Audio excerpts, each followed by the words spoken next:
pirbia dang the pialo nangle avete kathianga turave ethak manaya turason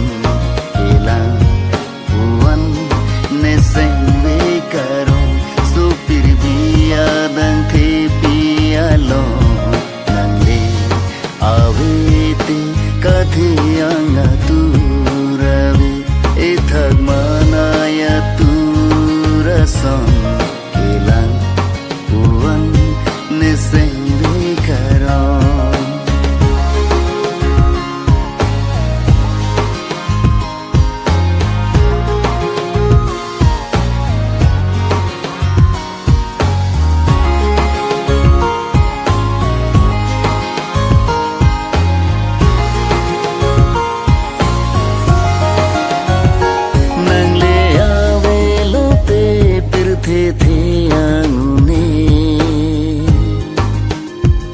kaita kangting kurazo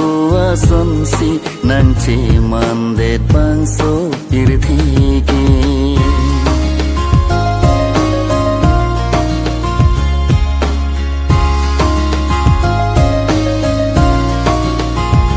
nangle avelo te pirthe the angune kaita kangting kurazo ason sinang cemande bangso pirthike ethak manaya turason elang uan nesengbe karong so pirbia dang the pialong nangle avete kathianga turave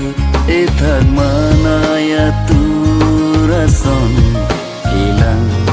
uan nesengbe karong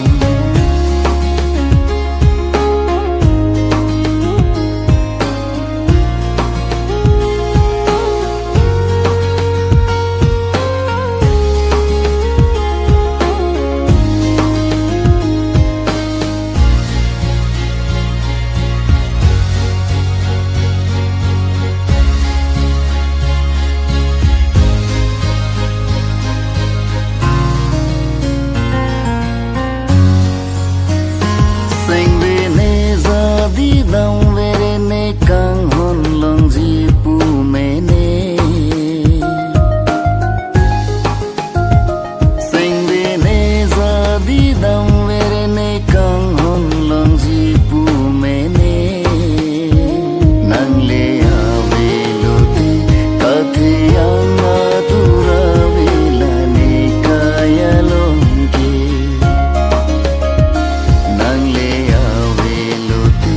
kathianga turave la ne kaya longke ethak manaya turason elang uan